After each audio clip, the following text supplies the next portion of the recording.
Достар, сәлеметсіздер ме? Біз бүгін сіздермен will және going to көмекші етістіктермен айырмашылықтарын үйренетін боламыз. Екеуі де болашақта айтылатын, болашақтағы келетін іс-әрекеттерге қолданылады, алайда айырмашылықтар бар. Ал енді willдің айырмашылығы жасалу жолдарын қарап өтетін болсақ, біріншісі ол болашақтағы әрекет факт болады. Істейтін нақты іс-әрекеті, мысалы I will be home in the evening. Мен кешке үйде боламын дейді, нақты бір факт. Екінші, болашақта қайталанатын іс-әрекетті айтады. In autumn I will go to school every day.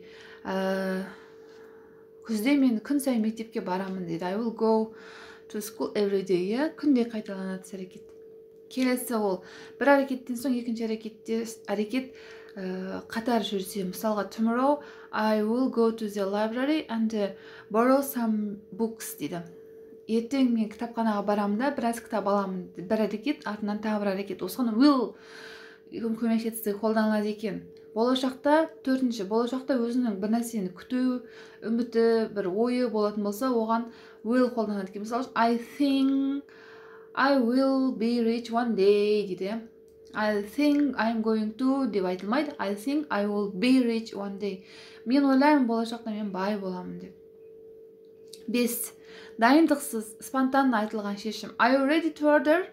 Сіз заказ беруге дайынсыз ба, тапсырыс беруге дайынсыз ба? Yes, I will take a sandwich and a coffee. Мен аламын дейді, сэндвич пен кофе аламын дейді. 6. Уәде. I will always be with you. Мен үнемі сенімен бірге боламын деп уәде беріп жатыр, Осыған willді қолданады екенбіз. Сосын угроза, қинау, қауіп-қатер туғызу, don't move or I kill you. Қозғалма немесе мен сені өлтіремін дейді. Өтініш, 8-ші. Will you help me? Сен маған көмектесесің бе? Will you help me? Өтініш жасап тұр. Ал willдің қолдану ережелерін қайталап өтсек. Бірінші, болашақтағы әрекет, факт. Болашақта қайталаныс әрекеттер. Бір әрекеттен соң екінші әрекеттер жасалынса, әрине ол болашақта. Болашақта өзінің бір нәрсе күту нәтижесі, үміті, ойы болады. Сонымен қатар дайындықсыз, спонтанно айтылған шешім, сонымен қатар уәде және угроза, қинау, сосын өтініш. Осылар will мен қолданады. Ал енді going to жалпы жоспар, істеймін деген ниет, сосын ауа райына қолданылады екен. Бірінші, жоспарланған әрекет. What are you going to do on your holiday?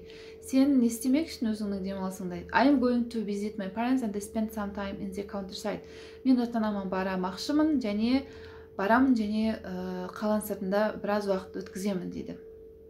Жоспарланған, нақты жоспар бар. Шешім. Jim and Mary are going to get married. Jim мен Mary үйленейін деп жатыр, үйленеді. Шешілген шешім бұл. Ауа райы, it's going to rain. Қазір жаңбыр жауайын деп тұр. Бұйрық, you are not going to wear this dress. Сен бұл киімді кимейсің деп тұр. Бұйрық беріп тұр. Бас тарту, I'm not going to do your work. Мен сенің жұмысыңды жасамаймын дейді. Осы 5 екен. Going to-ға, яғни жоспарлайды міндетті түрде. Шешімін қабылдайды нақты. Ауа райын айтады, бұйрық береді, бас тартады. Яғни will-дан айырмашылығы, will-да дайындықсыз, спонтанно айтылса, болашақтағы іс-әрекеттер, күту нәтижелері, бір әрекеттен кейін бір әрекет айтылынса,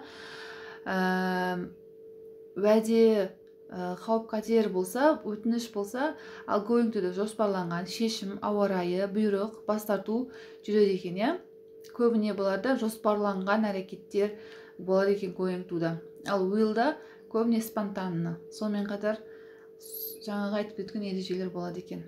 Will бір нәрсе күту, бір нәрсе іздену, бір нәрсе үміт ету, етістіктермен қолданады екен. Think, believe, doubt, accept, hope, probably, мүмкін деген сияқты істеу етістіктермен қолданылады екен. Достар, осы will мен going to-ның айырмашылығы өте оңай. Менің YouTube каналыма жазыла кетіңіздер. Оқыған озады. Алдағы уақытта ағылшын тілінің басқа да грамматикалық ережелері каналыма шығатын болады. Бізбен бірге болыңыздар, бізбен бірге дамыңыздар. Білімдеріңіз шыңдала берсін.